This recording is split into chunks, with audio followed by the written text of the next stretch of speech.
अगर मैं ये कहूं कि जगदीप धनखड़ ने बीजेपी के लिए अपनी कुर्बानी दी है, राजा को बचाने के लिए अपनी कुर्बानी दी है, कि नरेंद्र मोदी सरकार अपने 11 साल के इस कार्यकाल में पहली बार इतनी बुरी तरह से पहले मुद्दे पर बीजेपी का एजेंडा रहा है हिटलर की तरह एक प्रोपोगेंडा फैलाकर रखो, ताकि जगदीप धनखड़ का इस्तीफा इन्हीं दो कारणों के इर्द गिर्द घूम रहा है, तीसरा कोई कारण नहीं है। और सबसे प्रमुख मुद्दा इस वक्त संसद में जो है, शतरंज का उसूल है, राजा पर खतरा आए तो प्यादे को कुर्बान कर दो। नमस्कार, स्वीकार करिए राजीव एस राजू का इंडस समाचार में आपका स्वागत है। शतरंज का एक नियम होता है, जब राजा पर खतरा आए तो प्यादे की बलि चढ़ा दो। उपराष्ट्रपति जगदीप धनखड़ के इस्तीफे के बीच शतरंज का यह नियम एकदम फिट बैठता है, और खासकर भाजपा की राजनीति को देखें अगर तो जगदीप धनखड़ के इस्तीफे को लेकर आपने बहुत तरह के विश्लेषण सुन लिए, बड़े बड़े पत्रकारों को सुन लिया होगा। सबके बीच एक ही कॉमन बात है कि ये तो अचानक हो गया। बड़े से बड़े पत्रकारों को ले लीजिए, किसी को यह खबर नहीं है कि जगदीप धनखड़ का इस्तीफा क्यों हुआ। हर कोई सिर्फ कयासबाजी कर रहा है। जगदीप धनखड़ के इस्तीफे पर वो लोग हैरान हैं जो 30-30 साल से पत्रकारिता कर रहे हैं और उनको खबर कुछ भी नहीं है। सिर्फ एक बात सभी लोग कह रहे हैं कि ये अचानक कैसे हो गया। हर कोई अपनी पसंद का विश्लेषण इस पर थोप दे रहा है, जबकि ये सब निराधार बातें हैं। नरेंद्र मोदी और भाजपा के राजनीति का मोडस ऑपरेंडी देखिए, आपको दूध का दूध पानी का पानी हो जाएगा कि जगदीप धनखड़ ने इस्तीफा क्यों दिया। जगदीप धनखड़ के इस्तीफे की मात्र दो कारण है। मुझे 18 साल पत्रकारिता में हो गए और बहुत सारे बड़े बड़े सीनियर लोगों से मेरे भी संपर्क हैं। उन लोगों को जब मैंने फोन किया, बहुत लोगों से डिस्कशन किया मैंने, कई लोग उसमें से भाजपा के नेताओं के करीबी हैं, कई भाजपा की विचारधारा को मानने वाले भी हैं। नरेंद्र मोदी जब से सत्ता में आए हैं, बीजेपी का चरित्र आप देख लीजिए, एक से एक बड़े बड़े फैसले अचानक हुए हैं। बड़े बड़े पदों पर छोटे छोटे लोगों को बैठाया गया जो किसी के कभी सूत्रों की लिस्ट में कभी नहीं रहे होंगे। मीडिया में एक बड़ा पॉपुलर टर्म है जिसको कहा जाता है कि राजनीतिक गलियारों में यह चर्चा है, कि इसका दूसरा मतलब यह है कि सूत्रों के हवाले से। तो राजनीतिक गलियारे में जो खबरें कभी आया करती थी, अब वो राजनीतिक गलियारा भी बंद हो गया। कुछ लोग कह रहे हैं कि वो विपक्ष के नेताओं से मिल रहे थे, विपक्षी नेताओं से मिल रहे थे तो वो क्या कर रहे थे, ये कयासबाजी है, किसी को कुछ नहीं पता है। दूसरा तर्क ये दिया जा रहा है कि सरकार के कई फैसलों का उन्होंने सार्वजनिक मंच से विरोध किया, सरकार को कटघरे में ले रहे थे। एक शिवराज सिंह चौहान के साथ मंच पर बोलते हुए उनका एक वीडियो वायरल हो रहा है, जिसमें यह कहा जा रहा है कि कृषि कानूनों को लेकर के वो सत्यपाल मलिक बनने की कोशिश कर रहे थे। तो कुल मिलाकर मैं ये बता दूं कि ये जितने तर्क दिए जा रहे हैं जगदीप धनखड़ के इस्तीफे के पीछे, ये सब मानसून सत्र से पहले हो चुके थे। सवाल ये उठता है कि मानसून सत्र शुरू होते ही सत्र के बीच में उपराष्ट्रपति का इस्तीफा क्यों हुआ। जो लोग भाजपा को जानते हैं उन्हें बड़े आसानी से समझ में आ जाएगा कि इसका कोई भी किंतु परंतु नहीं है। इसके सिर्फ दो मतलब है, बहुत सीधे, सिर्फ दो मतलब है, तीसरा कोई मतलब नहीं है कि जगदीप धनखड़ का इस्तीफा क्यों हुआ। अच्छा, इतनी जो चर्चा परिचर्चा और इतने तरह के एंगल, इतने तरह के सूत्र, इतनी तरह के उसमें कारण बताए जा रहे हैं, दरअसल बीजेपी यही चाहती है। बीजेपी ने ये जो डिसीजन लिया है वो इसीलिए लिया है कि ताकि इस पर गंभीर बहस शुरू हो जाए, उस पे 100 तरह के तर्कों के साथ पूरा मीडिया विमर्श शुरू हो जाए। यही बीजेपी का एजेंडा था। तो पत्रकार जो बड़े से बड़े, जो 30-30 साल से, 25 साल से, 40 साल से पत्रकारिता कर रहे हैं, वो भी दरअसल बीजेपी के फील्ड पर खेल रहे हैं, बीजेपी के पाले में खेल रहे हैं। बीजेपी को यही करना था कि जगदीप धनखड़ के इस्तीफे पर पूरा मीडिया विमर्श शुरू हो जाए और जो मुख्य मुद्दा है उसे छुपाया जा सके। अब मैं आता हूं उन दो कारण पे, और उन दो कारणों पर कोई भी पत्रकार चर्चा नहीं कर रहा है। मुझे बड़ी हैरानी है। मुझे 18-19 साल मीडिया में हो गया है, यानी जब से मोदी और अमित शाह की राजनीति केंद्र में शुरू होती है 2014 से लेकर अभी तक लगभग 11 साल। उस 11 साल को पूरे होशो हवास से मैंने देखे हैं। ऐसे कई उदाहरण मैं आपको दे सकता हूं जिस पर आप सहमत होंगे कि यह बात बिल्कुल सही है। बीजेपी की राजनीति के दो ही आधार रहे हैं, एक प्रोपेगेंडा फैलाओ, मुख्य मुद्दे से लोगों को भटकाओ। दूसरा, चुनाव जीतने के लिए कोई ऐसा कार्ड खेलो जिससे बड़े से बड़े मास वोटर को आकर्षित किया जा सके। जगदीप धनखड़ का इस्तीफा इन्हीं दो कारणों के इर्द गिर्द घूम रहा है, तीसरा कोई कारण नहीं है। इसका मैं आपको सबूत दे सकता हूं। आप इस वीडियो को आखिर तक देखिए। मेरी बात से सहमत हैं तो कमेंट करिए, सहमत नहीं भी हैं तो अपना विरोध दर्ज कराइए कमेंट करके कि मैं गलत कह रहा हूं। अब आता हूं पहले मुद्दे पर। बीजेपी का एजेंडा रहा है हिटलर की तरह एक प्रोपेगेंडा फैलाकर रखो ताकि जनता का ध्यान मुख्य मुद्दे से भटक जाए। जगदीप धनखड़ के इस्तीफे के पीछे यह पहला कारण मैं क्यों कह रहा हूं, उसके पीछे वजह यह है कि नरेंद्र मोदी सरकार अपने 11 साल के इस कार्यकाल में पहली बार इतनी बुरी तरह से फंसी है। इससे पहले कई बड़े मुद्दे आए, बहुत तरह के मुद्दों पर घिरी, लेकिन इस बार जो मुद्दा है वो राष्ट्रवाद का है, वो देश प्रेम का है, देश की संप्रभुता का है, देश की एकता का है, जिसको लेकर के बीजेपी मोदी सरकार का राजनीतिक नेतृत्व घिरा हुआ है। ऑपरेशन सिंदूर को लेकर बीजेपी बुरी तरह घिरी हुई है। पूरे देश ने सेना का हौसला बढ़ाया, हम अपनी देश की सेना के साथ हैं, ऑपरेशन होना चाहिए, आतंकवाद का मुंह तोड़ जवाब दिया जाना चाहिए। लेकिन ऑपरेशन सिंदूर को लेकर के मोदी के राजनीतिक नेतृत्व की जो विफलता है उसका जिक्र सेना के अधिकारी कर चुके हैं, उसका जिक्र बड़े बड़े लोग, बड़े बड़े एनालिस्ट कर चुके हैं। यहां तक कि सेना के अधिकारी जब बोल चुके हैं कि राजनीतिक नेतृत्व के चलते ये कूटनीतिक हार हुई है। ऑपरेशन सिंदूर को लेकर बीजेपी सरकार ने विश्व पटल पर भारत की फजीहत करवाई। सीज फायर क्यों हुआ, इस पर आज तक बीजेपी जवाब नहीं दे पाई है और इसको लेकर के संसद में वो बुरी तरह घिरेगी। ये पहली बार है जब सेना से जुड़ा कोई मामला, भारतीय सेना के ऑपरेशन से जुड़ा हुआ मामला, देश की संप्रभुता और देश की साख से जुड़ा हुआ कोई मामला बीजेपी के लिए बैकफायर किया है, और वो है ऑपरेशन सिंदूर। तो ऑपरेशन सिंदूर और सीज फायर को लेकर के बीजेपी बुरी तरह घिरी है, उसके पास इसका कोई जवाब नहीं है। और यह जवाब, सबसे खास बात है, संसद में देना है। पब्लिक रैली में, चुनाव की रैली में यह जवाब नहीं देना है, संसद में देना है। भारत की संसद में बोला गया शब्द सच और तथ्य के साथ होना चाहिए। यही सबसे बड़ी मजबूरी है। रैली होती तो अब तक कुछ भी कहा जा सकता था, लेकिन संसद में एक एक बात जो प्रधानमंत्री बोलेंगे या बीजेपी का कोई भी नेता बोलेगा ऑपरेशन सिंदूर को लेकर, सीज फायर को लेकर के, वो एक रिकॉर्ड है और वो संसद की एक गरिमा है। और इस गरिमा के तहत आप वो झूठ नहीं बोल पाएंगे जो चुनाव की रैलियों से झूठ बोलते रहे हैं। तो पहला मुद्दा जिस पर बीजेपी पहली बार घिरी है और सबसे बड़े संकट में है वो है ऑपरेशन सिंदूर और सीज फायर। कि सीज फायर का ऐलान डोनाल्ड ट्रंप ने क्यों किया, डोनाल्ड ट्रंप को आज तक प्रधानमंत्री ने कोई जवाब क्यों नहीं दिया, डोनाल्ड ट्रंप के साथ नरेंद्र मोदी की कौन सी डील हुई, भारत की कौन सी ऐसी डील हुई जिसको लेकर के डोनाल्ड ट्रंप लगातार ये बोल रहे हैं कि मैंने बिजनेस को लेकर के दोनों देशों को एक तरीके से वार्निंग दी और दोनों देश मान गए। भारत ने सीज फायर किया, इस पर आज तक प्रधानमंत्री कुछ नहीं बोले। इसका ऐलान डोनाल्ड ट्रंप ने किया। यह देश के इतिहास में पहली बार हुआ है जब भारत और पाकिस्तान के बीच चल रहे किसी मुद्दे पर किसी तीसरे देश ने मध्यस्थता की हो और ऐलान के साथ डंके की चोट पर एक बार नहीं 24 बार बोल चुके हैं डोनाल्ड ट्रंप, और हमारे देश के प्रधानमंत्री उस पर जवाब तक नहीं दिए हैं। और यही सबसे बड़ा है, संसद सत्र में विपक्ष तैयार है सीज फायर, नरेंद्र सरेंडर और डोनाल्ड ट्रंप को लेकर के बीजेपी पर पूरी तरह से हमला करने के लिए। इसलिए मैं जो पहला कारण बता रहा हूं वो है मुख्य मुद्दे से ध्यान भटकाना। और सबसे प्रमुख मुद्दा इस वक्त संसद में जो है वो यही है, सीज फायर का मामला, डोनाल्ड ट्रंप का मामला। उससे ध्यान कैसे भटकाया जाए, ये एक बड़ा कारण है। दूसरा कारण है बिहार में हो रहा SIR, special intensive revision. Bihar में वोटर लिस्ट को लेकर के जो फर्जीवाड़ा और जो धांधली की बात सामने आ रही है, जिस पर विपक्ष हमलावर है। राहुल गांधी लगातार कह रहे हैं कि चुनाव आयोग बीजेपी का इलेक्शन चोरी कमीशन बन गया है।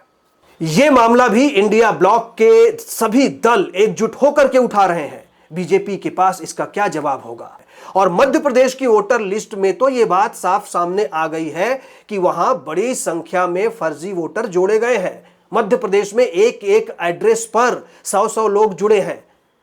तो दूसरा ये जो मामला है, जो प्रमुख मुद्दा है, वो है वोटर लिस्ट का, जिस पर बीजेपी बुरी तरह से घिरी है और उसको लेकर भी संसद में उसको जवाब देना पड़ेगा। तो ये दो बड़े मुद्दे हैं जिस पर जनता का ध्यान बीजेपी को भटकाना है और ये मुद्दे अब तक के सबसे मुश्किल मुद्दे हैं। ऑपरेशन सिंदूर के वक्त प्रधानमंत्री नरेंद्र मोदी का राजनीतिक नेतृत्व पूरी तरह से एक्सपोज हो गया और इसका जवाब उन्हें संसद में देना है। इस मुद्दे से ध्यान कैसे भटकाया जाए? जगदीप धनखड़ के इस्तीफे का पहला कारण है बड़े मुद्दे से ध्यान भटकाना। अगर मैं यह कहूं कि जगदीप धनखड़ ने बीजेपी के लिए अपनी कुर्बानी दी है, राजा को बचाने के लिए अपनी कुर्बानी दी है, जो कि मैंने शुरू में ही कह दिया था, शतरंज का उसूल है, राजा पर खतरा आए तो प्यादे को कुर्बान कर दो। जगदीप धनखड़ ने वही कुर्बानी दी है बीजेपी को बचाने के लिए, मुख्य मुद्दे से ध्यान हटाने के लिए। मुख्य मुद्दा मैंने आपको बता दिया। एक सबसे बड़ा कारण यह आपको मानना पड़ेगा, और यह कोई पहली बार नहीं हुआ है कि जब बड़े मुद्दे से ध्यान भटकाने के लिए बीजेपी ने एक नया शिगुफा छोड़ा हो। बीजेपी शुरू से यह करती आई है, शोर मचाएगी पूरब में, भेड़िया आया भेड़िया आया भेड़िया आया, और खेल करती है पश्चिम में।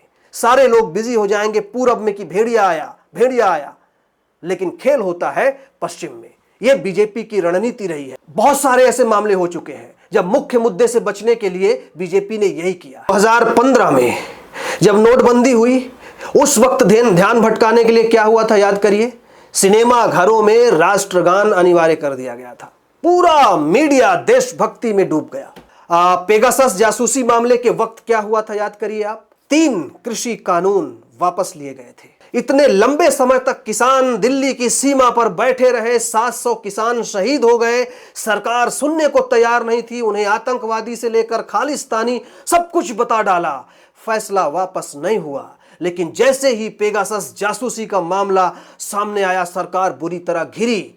3 कृषि कानून वापस लेने का ऐलान कर दिया बीजेपी ने, नरेंद्र मोदी ने, और पूरी बहस का मुद्दा पूरब से पश्चिम हो गया। वही जो मैंने बताया आपको कि भेड़िया आया, पूरब में करो भेड़िया आया, पश्चिम में अलग खेल करो। बीजेपी की पूरी राजनीति 2014 से लेकर यही रही है। और जो मीडिया में हैं इतने पुराने सीनियर, मुझे हैरान है, वो पता नहीं जगदीप धनखड़ के इस्तीफे के पीछे क्या क्या कह रहे हैं। एक पत्रकार तो ये कह रहे हैं कि कुछ तो हुआ है, क्या हुआ है ये नहीं पता, लेकिन कुछ हुआ है। जगदीप धनखड़ का इस्तीफा, मैं दावा करता हूं कि उसके पीछे सबसे पहला कारण यही है, प्रमुख मुद्दे से ध्यान भटकाना। क्योंकि जितने भी कारण दिए जा रहे हैं, सरकार के कुछ फैसलों की आलोचना करना या XYZ जितने हैं, वो मानसून सत्र शुरू होने से पहले हो चुके थे। लेकिन इस्तीफा बीचों बीच उन्होंने क्यों दिया? जो लोग ये कह रहे हैं कि जगदीप धनखड़ का इस्तीफा अचानक हो गया, ये कैसे हो गया, कुछ ना कुछ जरूर हुआ है। मैं एक सवाल से पूछना चाहता हूं, कोई मुझे ये बताए, जब 2022 में जगदीप धनखड़ को उपराष्ट्रपति बनाया गया था, कितने लोगों को पता था? कोई नाम तक नहीं जानता था कि जगदीप धनखड़ उपराष्ट्रपति होंगे। इससे पहले हालांकि वो बंगाल के राज्यपाल रह चुके हैं, जगदीप धनखड़ के नाम का किसी को खबर तक नहीं थी कि वो उपराष्ट्रपति बनेंगे। यही हुआ था। इससे पहले और भी कई नाम थे। जब रामनाथ कोविंद को राष्ट्रपति बनाया गया, किसी को जानकारी तक नहीं थी रामनाथ कोविंद राष्ट्रपति होंगे। द्रौपदी मुर्मू के वक्त यही हुआ था, किसी को कानो कान खबर नहीं चली द्रौपदी मुर्मू राष्ट्रपति बनेंगी। उसके अलावा और भी बहुत से बड़े नाम हैं, ऐसे ऐसे नाम जिनको किसी को भनक तक नहीं लगी। राजस्थान के मुख्यमंत्री भजनलाल शर्मा, कितने लोगों को पता था कि वो सीएम बनेंगे? मध्य प्रदेश के मुख्यमंत्री मोहन यादव, नाम के ऐलान के एक दिन पहले तक वो मीडिया के सूत्रों की लिस्ट में नहीं थे। हरियाणा में 2014 में बीजेपी की सरकार बनी, मुख्यमंत्री बने मनोहर लाल खट्टर। 2014 में शपथ लेने से 2 दिन पहले तक मनोहर लाल खट्टर को कोई जानता तक नहीं था। चुपचाप चुनाव लड़े, चुपचाप सीएम बन गए, किसी को कानो कान खबर नहीं चली। यह है बीजेपी की राजनीति, यह है बीजेपी के फैसले। मीडिया से बीजेपी ने राजनीतिक गलियारे वाले सूत्र भी छीन लिए हैं। किसी को कानो कान खबर नहीं होती। तो यह कोई अप्रत्याशित नहीं हुआ कि जगदीप धनखड़ ने इस्तीफा दे दिया अचानक। बीजेपी को यह पता है कि डिस्कशन इसी पर होगा कि बीजेपी के खिलाफ वो ये कर रहे थे, बीजेपी के खिलाफ वो कर रहे थे। जिस तरीके की चापलूसी शब्द मैं इस्तेमाल करूंगा जगदीप धनखड़ ने की है, उनसे किसी बगावत की उम्मीद अगर कोई करे तो उसकी समझ पे मुझे हंसी आती है। इसके अलावा मैं कुछ नहीं कह सकता। तो बीजेपी के ये फैसले होते रहे हैं, चौंकाने वाले ही फैसले हुए हैं। अब आता हूं मैं दूसरे कारण पे। जगदीप धनखड़ के इस्तीफे का दूसरा कारण, कोई इसे काट दे तो मैं कोई भी शर्त हारने को तैयार हूं। दूसरा, बीजेपी का एक मुद्दा हो गया, बीजेपी का एक एजेंडा हो गया, जिन मुद्दे पे घिरे रहो उससे ध्यान भटकाओ। बीजेपी का दूसरा मुद्दा, दूसरा एजेंडा होता है चुनाव जीतना। बीजेपी कोई भी ऐसा फैसला नहीं करती। बीजेपी का हर फैसला चुनावी जीत से जुड़ा होता है। वो चाहे राष्ट्रपति पद का उम्मीदवार चुने, चाहे राज्यपाल चुने, चाहे जिस तरीके से चुने, हर फैसला उनका चुनावी राजनीति के इर्द गिर्द घूमता है। उनको किसी भी तरीके से चुनाव में जीत चाहिए। जगदीप धनखड़ जब उपराष्ट्रपति बने थे, उसके बाद राजस्थान में विधानसभा चुनाव होने थे। याद करिए, जगदीप धनखड़ जाट समुदाय से आते हैं, राजस्थान से आते हैं। राजस्थान में बीजेपी को माइलेज लेना था, उपराष्ट्रपति बनाया इनको। अगस्त 2022 में उपराष्ट्रपति बने। 2023 के नवंबर में राजस्थान में विधानसभा चुनाव हुए और विधानसभा चुनाव के प्रचार के दौरान भी पूर्व मुख्यमंत्री और कांग्रेस नेता अशोक गहलोत ने आरोप लगाया था कि बतौर उपराष्ट्रपति संवैधानिक पद का दुरुपयोग कर रहे हैं जगदीप धनखड़, वो चुनावी कार्यक्रमों में हिस्सा ले रहे हैं। ये अशोक गहलोत ने बाकायदा आरोप लगाया था प्रेस कॉन्फ्रेंस करके। तो राजस्थान में चुनावी माइलेज के लिए ही उनको बनाया गया था और अब एक दूसरे चुनावी माइलेज के लिए ही उनको हटाया गया था। तीसरा कोई कारण नहीं है। दूसरा कारण है बिहार का चुनाव। दलित, पिछड़े और अति पिछड़ों को लुभाने के लिए कोई ऐसा चेहरा सामने लाया जाए जिसके बिना पर एक बड़े मास को, एक बड़े वोटर वर्ग को लुभाया जा सके। यह एक बड़ा कारण है बिहार का चुनाव। और दूसरा कारण है अगले साल बंगाल का चुनाव है। बंगाल चुनाव बीजेपी के लिए प्रतिष्ठा का सवाल बन गया है। तमाम तिकड़मों के बाद भी बीजेपी अब तक वहां पर अपना प्रभाव नहीं जमा पाई है। अभी बिहार का चुनाव है और अगले साल ही बंगाल का चुनाव है। बंगाल का रास्ता भी बिहार से होकर ही जाता है और बंगाल बीजेपी के लिए प्रतिष्ठा का सवाल बन गया है। अब जगदीप धनखड़, आप कहेंगे कि बंगाल चुनाव से कैसे जुड़ गए? तो वो ऐसे जुड़ गए, बंगाल में जब वो गवर्नर थे, आप याद करिए ममता सरकार के साथ उनकी किस तरीके से ठनी रहती थी। हर रोज वो ट्वीट करते थे। ममता बनर्जी ने उनको हटाने तक की मांग की थी। यहां तक हुआ था कि जगदीप धनखड़ एक बार सड़क पे धरने पे बैठ गए थे। यही नहीं, ममता सरकार ने विधानसभा सत्र बुलाने के लिए उनको सिफारिश भेजी राज्यपाल को। आमतौर पर यही होता है कि मुख्यमंत्री भेजता है खत और राज्यपाल उसको स्वीकार कर लेते हैं विधानसभा सत्र के लिए। सामान्य सी प्रक्रिया है। लेकिन जगदीप धनखड़ ने ममता सरकार के उस फैसले को, उस सिफारिश को, विधानसभा सत्र बुलाने की मांग को वापस भेज दिया, यह कह के कि इसको कैबिनेट की मंजूरी नहीं मिली है। इसमें उन्होंने कई तरह के उसमें कानूनी पेंच निकाल दिए। यहां तक भिड़ंत हुई थी वो आमने सामने। तो जगदीप धनखड़ को लेकर बंगाल में एक बहुत अच्छी छवि नहीं है, उनको लेकर बड़ी नाराजगी है। तो उनको हटाने का एक छोटा कारण यह भी हो सकता है क्योंकि अगले साल बंगाल में चुनाव है। तो इस दाग को भी बीजेपी चाहती थी कि लगे हाथ धो दिया जाए। बिहार चुनाव को देखते हुए कोई ऐसा चेहरा लाया जाए जिससे एक मास वर्ग का वोट अपनी तरफ आकर्षित किया जा सके और बंगाल चुनाव का दाग भी धुल दिया जाए। दो मुद्दे हो गए, दोनों मैंने आपको बता दिए, उदाहरण के साथ बता दिए। यह कोई पहली बार नहीं है कि बीजेपी ने कोई अप्रत्याशित फैसला लिया हो। बीजेपी का हर फैसला 2014 के बाद से यही होता रहा है।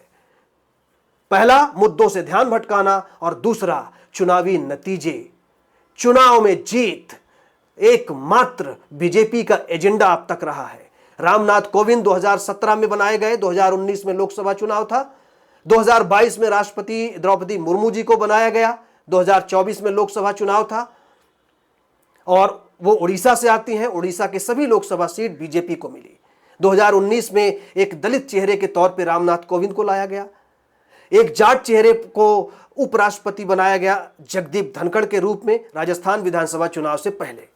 यही वो कारण है जो जगदीप धनखड़ के इस्तीफे के पीछे माने जा रहे हैं और इसीलिए बीजेपी ने अचानक ये फैसला लिया सत्र के बीच में, ताकि सभी बड़े मुद्दों से ध्यान भटकाकर पूरे मीडिया को इस पर विमर्श करने में लगा दिया जाए। और वही हो रहा है। बड़े बड़े गंभीर पत्रकार भी इतने गंभीर हो गए इस इस्तीफे पे कि उन्होंने पता नहीं कौन कौन से कारण ढूंढ के ले आए और उनको पता कुछ भी नहीं है। उस पर डिस्कशन किए जा रहे हैं।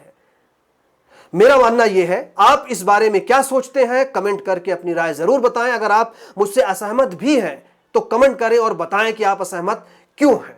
हमारे चैनल को सब्सक्राइब करें, वीडियो पसंद आए तो लाइक करें और शेयर करें। नमस्कार।